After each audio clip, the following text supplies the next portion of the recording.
producción de las lipoproteínas en el organismo.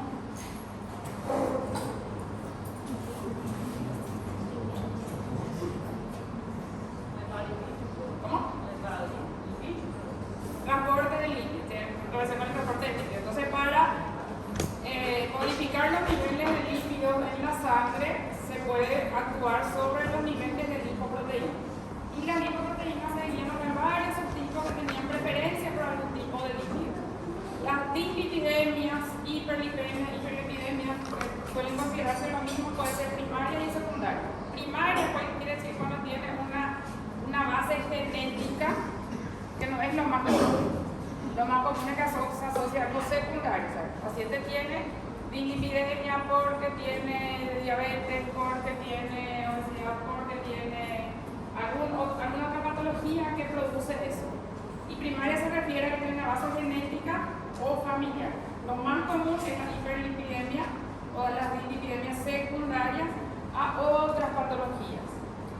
Estas son las dislipidemias que son secundarias a otras patologías. Se pueden producir entonces alteración tanto en triglicéridos como en colesterol por hepatopatías, por hipotiroidismo, por alguna enfermedad también de la parte endócrina, la diabetes por ejemplo, algunas enfermedades, algunas colagenopatías como el lupus también pueden producir. Entonces, todas esas patologías que están ahí van a ser causa de dislipidemia secundaria. O sea, a consecuencia de esta enfermedad, a consecuencia de esa alteración, se producen las dislipidemias.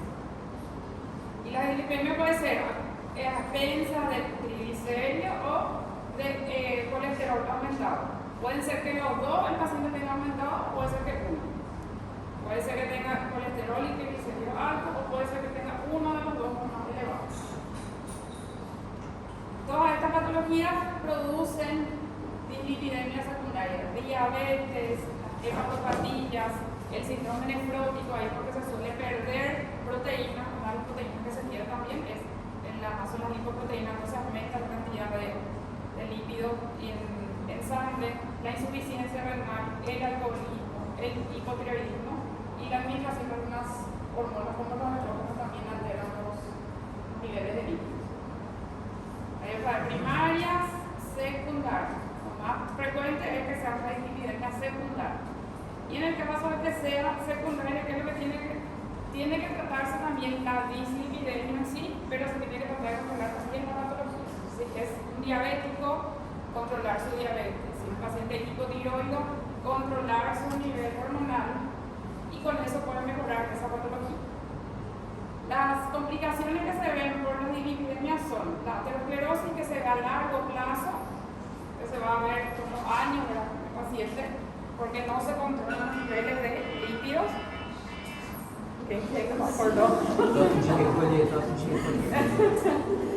Y algo que es agudo, que es la pancreatitis.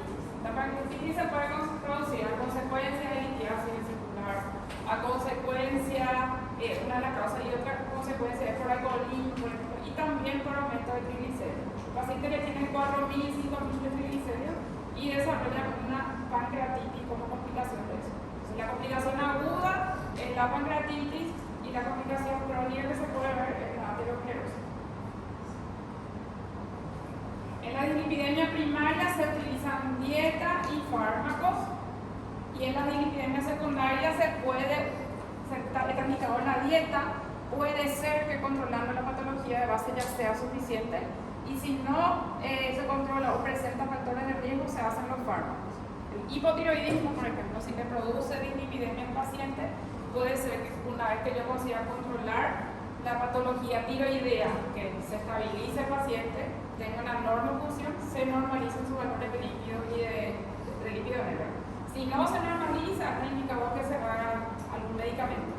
Pero puede ser que controlando su enfermedad y con la dieta nomás se consiga controlar la enfermedad. Si no, se tienen que agregar los fármacos. ¿Dónde se evitan estos fármacos? Los hipolipemiantes, en gestantes, en la lactancia, o sea, no puede tomar atorvastatina, simvastatina, fibratos en esta población. Niños o jóvenes menores de 15 años, en la gestante y las que están dando de mamá, porque son teratogénicos, en gestantes tienen un efecto teratogénico, por eso está contraindicado. Para recordar un poco, para entender un poco la acción de los medicamentos, vamos a recordar qué acción tenían las lipoproteínas. Los kilomicrones, las lipoproteínas de muy baja densidad, las lipoproteínas de baja densidad y las de alta densidad. Y cada una de ellas transporta preferentemente un tipo de lípido. No es que solo un tipo de lípido, pero preferentemente. El colesterol es transportado por cuál principalmente. El colesterol en la sangre, el colesterol endógeno, por cuál el lipoproteína se transporta más frecuentemente. ¿Cómo? LDL. Siempre se asocia el colesterol malo, se dice al LDL. Y también vamos a ver por qué se utiliza esa denominación. Y el colesterol bueno se le considera HDL. Lo que se produce dentro del organismo, el colesterol producido dentro del organismo es transportado preferentemente por la lipoproteína LDL. Los kilomicrones suelen transportar lo que ingresa con la dieta. Un poquito. Lo que ingresa con la dieta, o sea, los kilomicrones es lo que se consume con la dieta, los triglicéridos principalmente, VLL principalmente, triglicéridos endógenos, quiere decir que son producidos dentro del organismo, LDL, el colesterol que está dentro del organismo, y HDL puede ser colesterol libre o esterificado también. Los que tienen más efecto antiatelogénico son que consideran la fracción HDL. ¿Por qué esa fracción? Porque es la que retira el colesterol de la sangre. El LDL lo que suele hacer es llevar lo que se produjo en el hígado y distribuir por el organismo.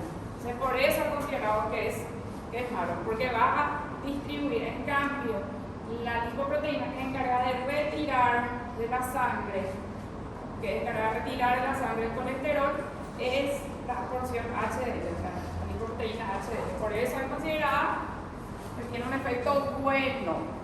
Participa en la recuperación, en retirar. Lo que sobra es encargado de retirar. Por eso también se quiere que la fracción HDL sea mayor para que pueda retirar mayor cantidad de colesterol de la sangre y con eso bajen los niveles. Inhibe también la oxidación de las lipoproteínas aterogénicas, entonces va a disminuir el desarrollo de la aterosclerosis en los pacientes. El tratamiento hipolipoimirante se puede hacer directamente para disminuir los valores de colesterol y triglicéridos. Eso es el efecto que se ve así a corto plazo. En un paciente con valores altos se le indica la medicación, se busca que disminuya. Pero también algunos de estos medicamentos tienen un efecto sobre las placas y ese efecto se ve con años. El paciente que va a consumir para tener efectos sobre el desarrollo de las placas, incluso disminuir la placa ateromatosa, puede consumir, o sea, consume por mucho tiempo. ¿Por qué el paciente que tiene una cardiopatía isquémica, que tiene factores de riesgo para eventos tromboembólicos, que tiene un accidente cerebrovascular, toma atorvastatina ya una vez que tiene el evento siempre para tratar de conseguir esto? Que retrocedan un poco las placas y disminuya un poco esa placa ateromatosa en el paciente. Por eso toman de por vida prácticamente esos pacientes. Ya que tuvo un infarto, tiene que tomar atorvastatina. Que tuvo un ACV isquémico, tiene que tomar atorvastatina. Que tiene factor de riesgo cardiovascular, tiene que consumir también. El efecto se ve disminuyendo directamente los valores de colesterol y triglicéridos, pero también se ve un efecto a largo plazo sobre el desarrollo de las placas. El que transporta entonces colesterol, principalmente LDL, triglicéridos dentro del organismo, LDL. Si la dislipidemia se asocia solo a aumento del colesterol, entonces lo que va a aumentar es la fracción LDL. Si es aumento de triglicéridos, VLDL. Si tenemos ambos, aumento de colesterol y triglicéridos, aumentan las dos fracciones, VLDL y LDL. Entonces, el perfil hepático entonces tiene que informar el colesterol LDL, o sea, la fracción LDL, HDL, LDL. Se quiere que LDL y VLDL estén bajos y que el HDL tenga una relación baja. Esta es la clasificación de acuerdo a teniendo en cuenta las alteraciones que pueden haber, solo para que ustedes vean que hay diferentes tipos de alteraciones.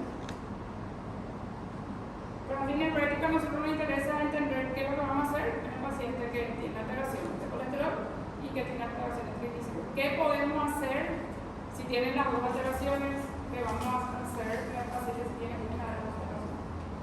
¿Por qué tenemos que bajar los valores? Porque eso va produciendo estas alteraciones en el paciente, aumentando el riesgo de eventos coronarios y eventos cerebrovasculares también en el paciente. Entonces, para disminuir estas placas que se van a ir formando es lo que se tiene que evitar. Eso va a servir el paciente sobre la parte coronaria, sobre la parte cerebrovascular y también en las arteriopatías obstructivas periféricas, para los pacientes que tienen arteriopatía en miembros inferiores, que desarrollan también flases. Y los medicamentos los principales son las estatinas, que son los inhibidores de esta enzima que es la hidroxibutadienocoenzima A reductasa. Estatinas. Acá se usa más la atorvastatina, así creo que se usa mucho la simvastatina. Esas son estatinas. Los moduladores de la absorción del colesterol. Estos actúan sobre la absorción del colesterol de la dieta. La coletiramina y la ezetimiba o ezetimibe, que es lo mismo.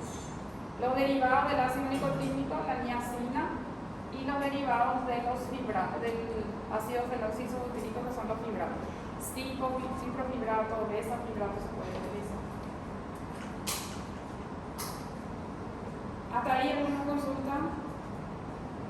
Doutor, não está aumentado o LDL e VLDL. Já está, o paciente está dislipidêmico no caso. Está aumentado LDL, tiene alteración de triglicéridos, eso llama una dislipidemia también.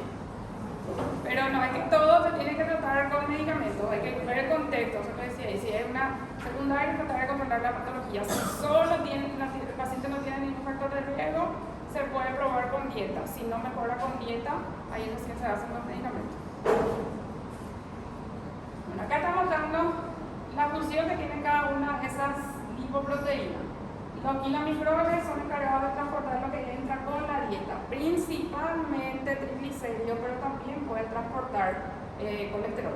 O sea, acá los lípidos de la dieta, acá empiezan a degradarse, los kilomicrones van a transportar y en la pared, o sea, en el endotelio, hay una enzima que se llama lipoproteína lipasa.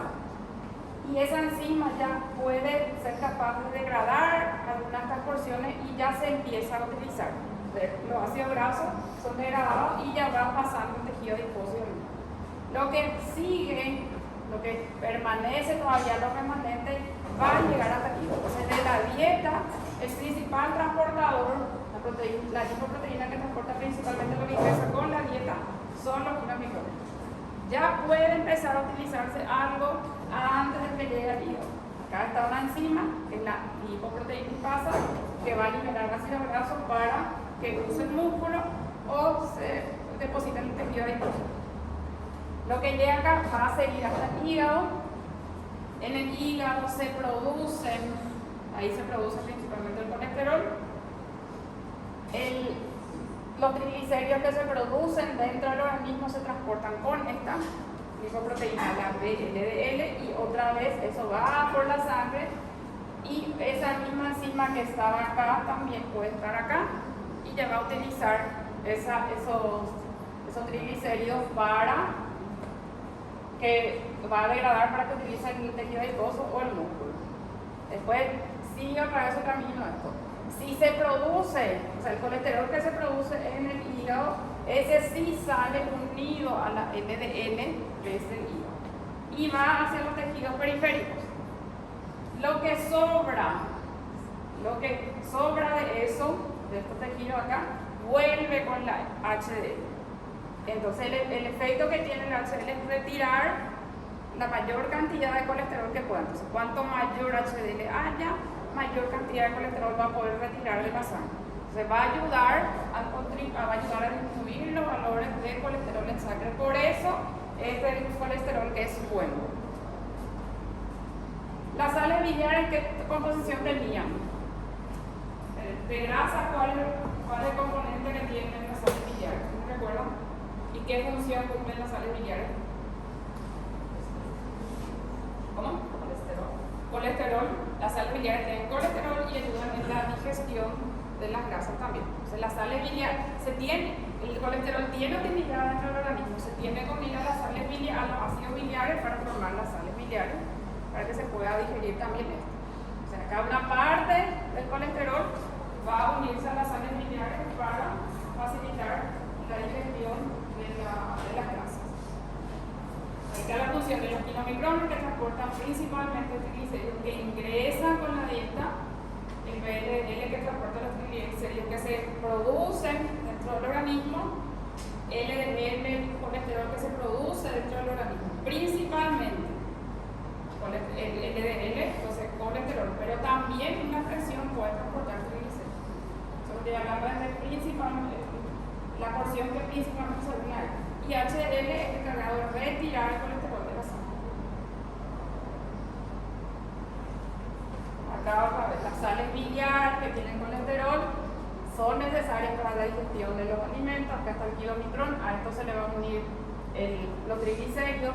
Esta es la enzima, acá está la enzima que es la lipoproteína lipasa que va a liberar ácidos grasos. Esta LPL es la lipoproteína lipasa y se va a utilizar por estos tejidos. Lo que permanece va a seguir y llegar hasta el hígado. Acá se va a producir también triglicéridos que se transportan unidos a la VLDL. Acá está otra vez la lipoproteína lipasa que va a producir ácidos grasos libres para que vayan al tejido adiposo y al músculo. Acá vuelven por una proteína intermedia que se llama una lipoproteína intermedia luego. El colesterol que se produce dentro del organismo se libera unida a la LDL, va hasta los tejidos periféricos y quien rescata eso de la sangre es el HDL. Está lo mismo.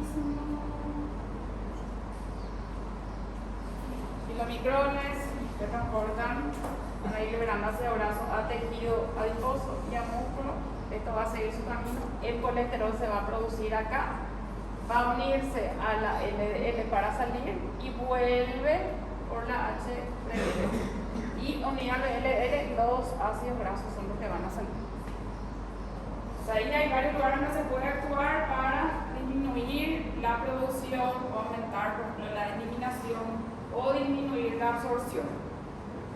Acá entre los medicamentos citaban medicamentos que inhiben una enzima que vamos a ver qué acción tiene, medicamentos que modulan la absorción del colesterol. Eso quiere decir que van a actuar ya antes de que se absorba sobre lo que se consume en la dieta. Ellos ya van a actuar, disminuyen la absorción del colesterol sobre la nicotina y los fibratos.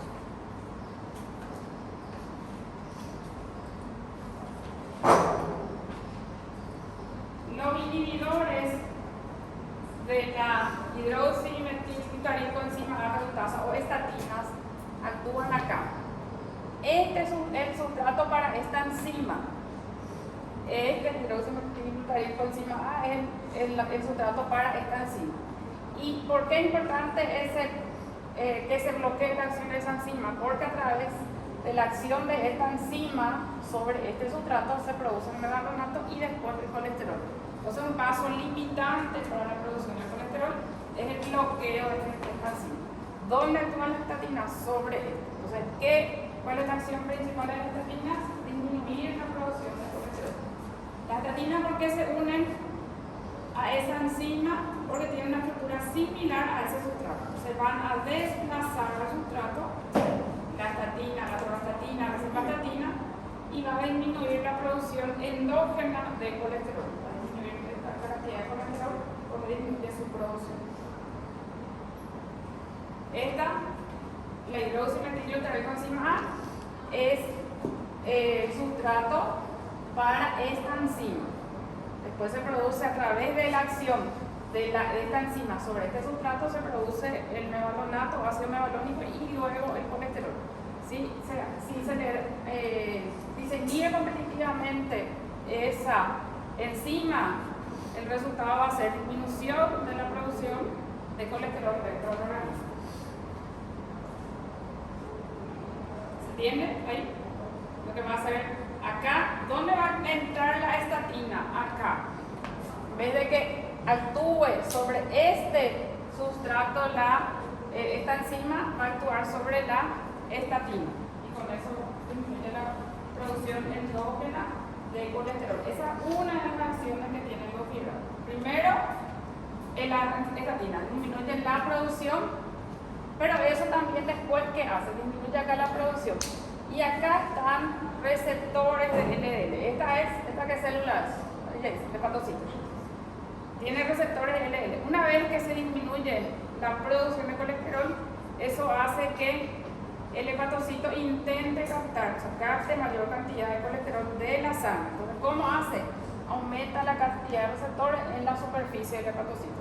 Si aumenta la cantidad de receptores de LDL, aumenta la cantidad de LDL después con colesterol. Eso también retira de la sangre el colesterol del paciente. Entonces, produce una disminución de la producción de colesterol, lo que va a producir disminución de colesterol en sangre, y también aumenta la retirada del colesterol de la sangre, y eso va a hacer que disminuyan también los niveles de colesterol. O sea, tiene dos mecanismos que van a producir una disminución de la cantidad de colesterol.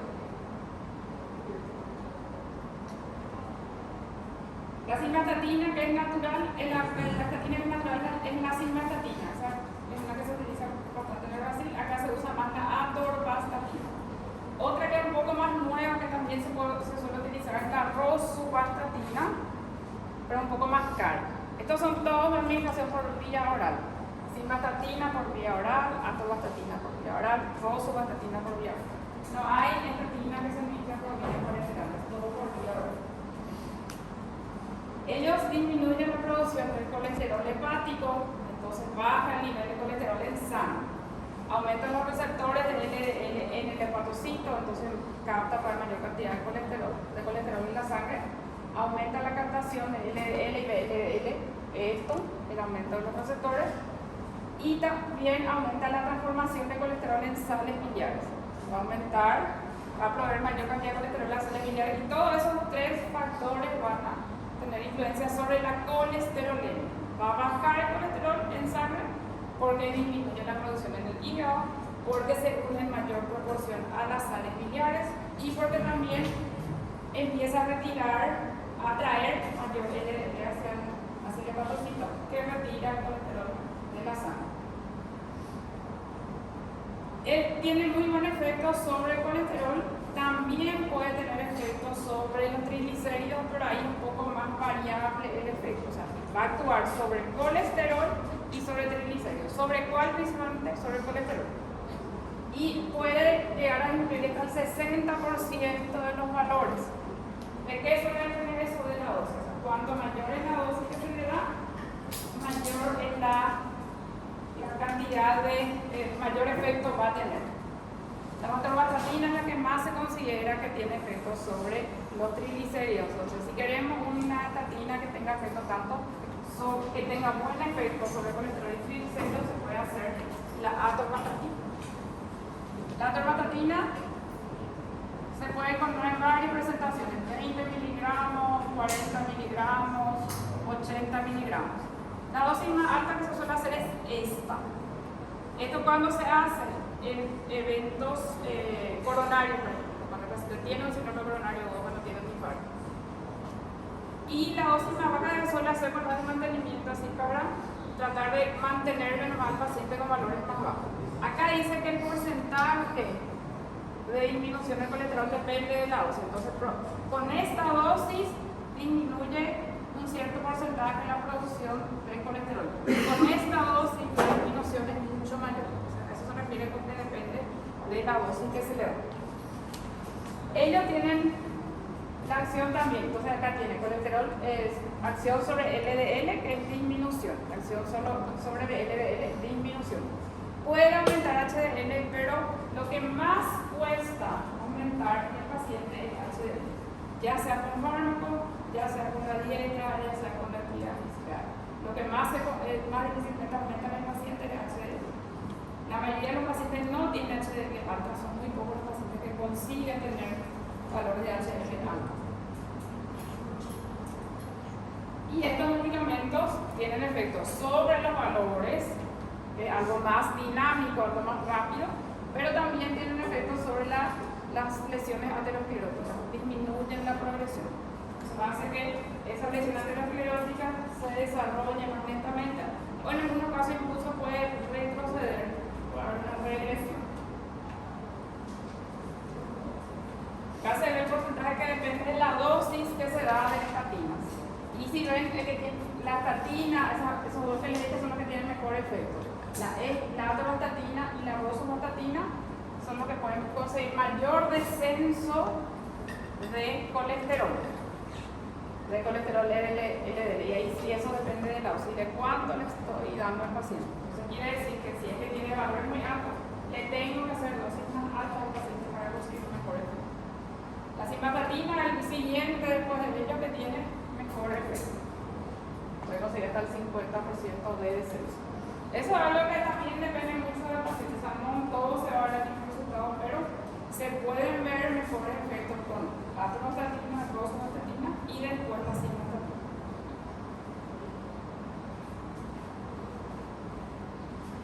Dependiendo de qué estatina tenga, vamos a ver cómo tiene mejor efecto. Acá decía, atorvastatina que tiene mayor puede producir mayor descenso, después están los otros que pueden producir un descenso un poco menor de los valores de LDL.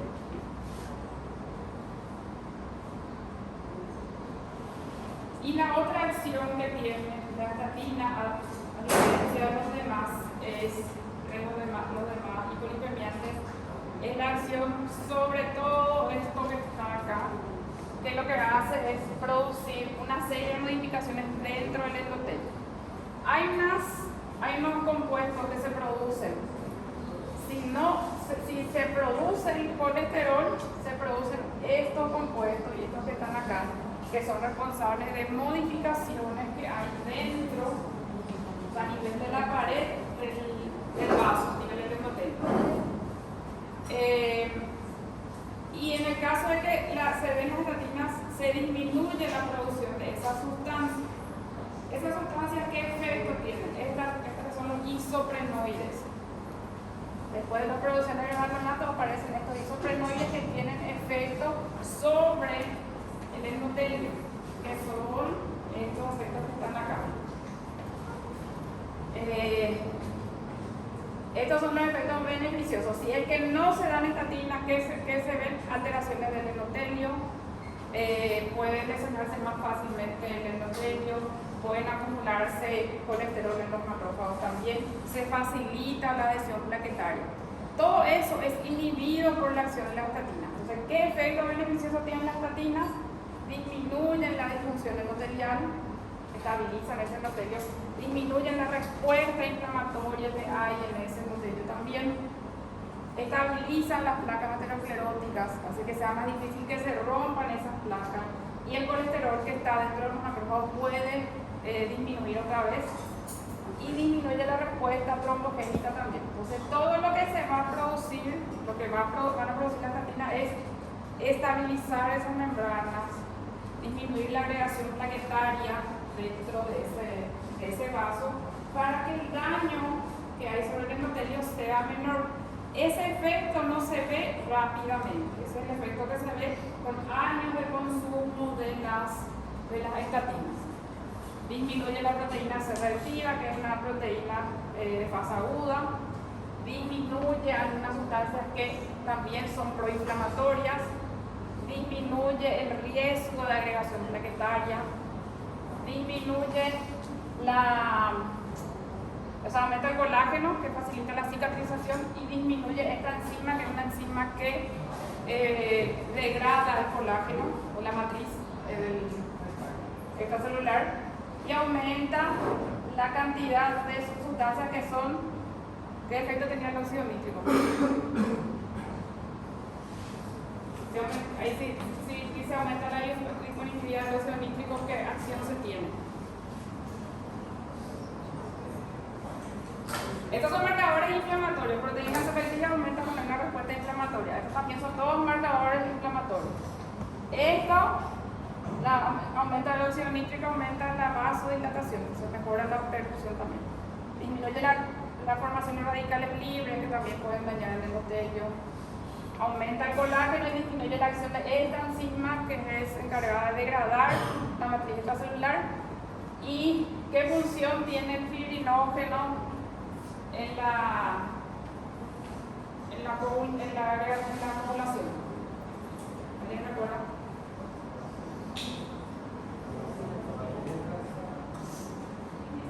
¿Qué cosa? Fibrinógeno, para que se produzca el coágulo que tenía que ocurrir con el fibrinógeno.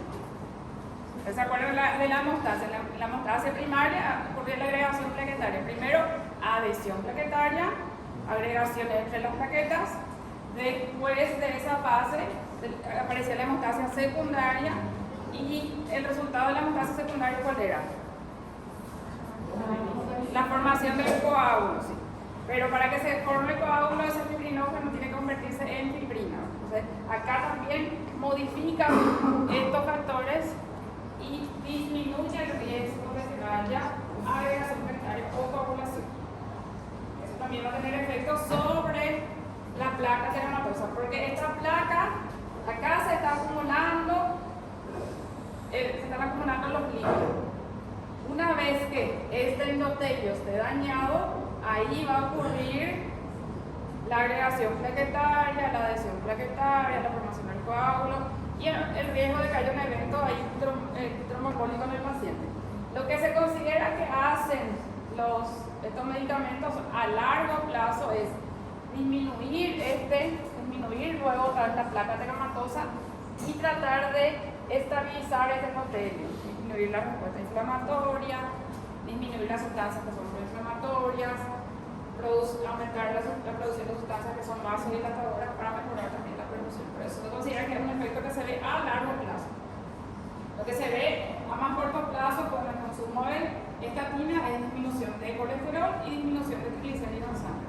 Pero a largo plazo se ve este efecto. Entonces es un medicamento que se utiliza para la prevención de eventos cardiovasculares en pacientes con riesgo cardiovascular, riesgo para accidente cerebrovascular, para infarto agudo de miocardio y para arteriopatías periféricas. O sea, a largo plazo se ve eso. Se ve una disminución del colesterol que es más rápida y estos efectos que tienen relación con el endotelio, con la placa telanatosa, a largo plazo también para disminuir el riesgo. Entonces son medicamentos que se utilizan para el control de colesterol y triglicéridos, pero también para la prevención de algunos eventos trombocólicos en el paciente. Sobre la farmacocinética de este medicamento, tiene muy buena tolerancia, o sea, el paciente tolera bien este medicamento, se metaboliza en el hígado, es muy importante que la función hepática esté normal. Si los valores de enzimas hepáticas están alteradas, el paciente no tiene que consumir esto, porque se metaboliza en el hígado y va a empeorar. Entre los efectos adversos puede producir algunas molestias gastrointestinales que no son graves, estreñimiento diarrea no es grave, pero algo que sí hay que tener en cuenta si es que el paciente tiene dolor abdominal, puede estar haciendo una hepatopatía, porque puede producir alteración de las enzimas hepáticas. O sea, esto así es, hay que tener cuidado, y esto también puede producir afectación muscular. El paciente que toma estatina refiere que tiene dolores musculares, hay que suspender la medicación y hacer un control de enzimas musculares. Puede ser una rhabdomiólisis o puede desarrollar también miositis ese paciente. Esos efectos sí son graves. La hepatopatía y la afectación muscular sí son graves. Por eso se tiene que hacer periódicamente enzimas hepáticas o perfil hepático y también solicitar las enzimas musculares, CK y CPK. Los efectos adversos entonces graves son hepatopatía y afectación muscular.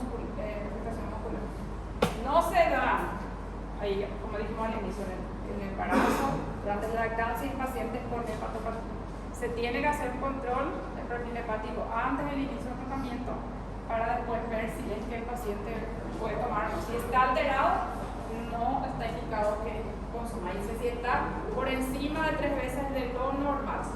Si esa enzima está por encima de 3 veces de lo normal, no está indicado que consuma. Hay que buscar otro medicamento que se va a hacer en ese paciente.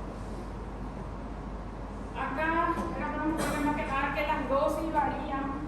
La dosis es muy variante dependiendo de qué vos querés elegir para el paciente. En el caso de la atorvastatina, que es lo que más estamos viendo, puede ser 10 miligramos, ya puede servir para unos pacientes. En algunos casos va a necesitar una dosis de hasta 80. Pero se puede ir variando de acuerdo a la patología por la que está recibiendo ese paciente. En los pacientes de edad se recomienda que la dosis sea menor, no se falta la dosis muy alta. ¿Para qué usamos? Para las dislipidemias, que pueden ser para dislipidemia para prevención primaria y secundaria de eventos cardiovasculares. Primaria quiere decir en el paciente que tiene factor de riesgo pero todavía no desarrolló.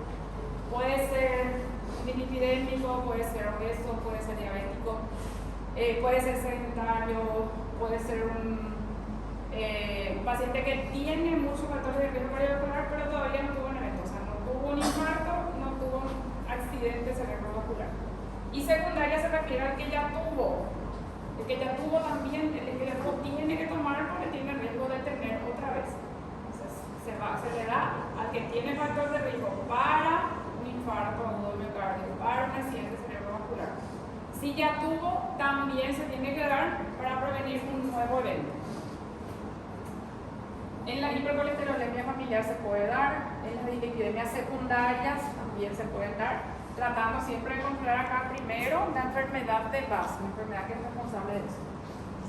Estos medicamentos se toman una vez por día nomás, generalmente en la noche, porque el momento en que está en mayor cantidad, que está sintetizando mayor cantidad de colesterol es por la mañana. Entonces, a la mañana los niveles de estatinas van a estar más altos, se va a producir un mayor bloqueo de la producción de colesterol, por eso se prefiere por la noche, una vez al día nomás. Se utilizan para la prevención primaria y secundaria de eventos cardiovasculares y para el tratamiento de las dislipidemias para prevenir esos eventos cardiovasculares. Este es el que tiene ese efecto beneficioso, aparte del efecto directo sobre el valor de colesterol y triglicéridos, también disminuye los valores, el riesgo cardiovascular con los años. Eso se vio en pacientes que consumían cuánto tiempo. En pacientes que consumían a partir de 4 años se vio que hay reducción o regresión de las placas cromatosas. Tiene que ser un consumo prolongado. Por eso el que tuvo un evento cardio con una CV, con infarto de miocardio, ya toma de por vida esa medicación. Si no está contraindicado, tiene que tomar ya siempre. ¿Qué medicamentos recuerda qué medicamentos se hacen cuando el paciente tiene un accidente cerebrovascular isquémico? Que se suele hacer cuando el paciente llega, ya se la indica. Sí, después. Atorvastatina. Un antiagregante, una atorvastatina, que es un hipolipemiante, y se hace un anticoagulante que es nefrina de bajo peso molecular. Esa medicación se hace en el paciente con accidente cerebrovascular isquémico. En el paciente que llega con un infarto de miocardio, ¿qué se suele hacer? A ese también, después. Son 4 medicamentos que está indicado que se haga siempre que el paciente llega. Clopidogrel, que es otro antiagregante. Este antiagregante. En el infarto de miocardio se hacen 2 antiagregantes. Se hace atorvastatina 80 miligramos y la heparina de bajo peso molecular. Esa es considerada la carga antiisquémica en el paciente. La dosis que no estoy diciendo, pero esa es considerada la carga antiisquémica. En el paciente con un accidente cerebrovascular isquémico, nunca en un hemorrágico. Antiagregante, ácido acetilsalicílico, atorvastatina, que es un hipolipemiante, y la heparina bajo peso molecular, un anticoagulante. En el paciente con un infarto de miocardio, doble antiagregación, ácido acetilsalicílico, clopidogrel, artopaterina y heparina bajo peso molecular. Esto es hipermiante y esto es anticoagulante. Siempre se hace eso, desde el momento que se diagnostica un evento isquémico, se hace eso en el paciente. ¿Fruto de decir de hipotensión? Puede tener una indicación si es que hay un sangrado, ¿verdad? Pues si no, no.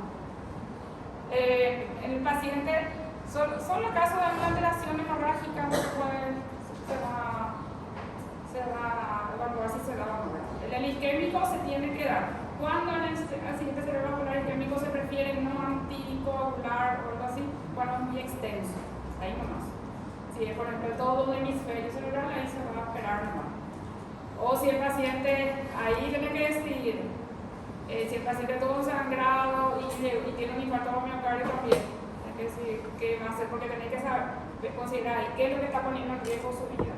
¿Por qué? Pues le vas a ayudar más, dejando de hacer, porque si es que le haces puede tener un sangrado que no vas a poder contener, o si no es tan grave el sangrado que puede tener y vos tenés que salvarle la vida porque su infarto le está poniendo en riesgo.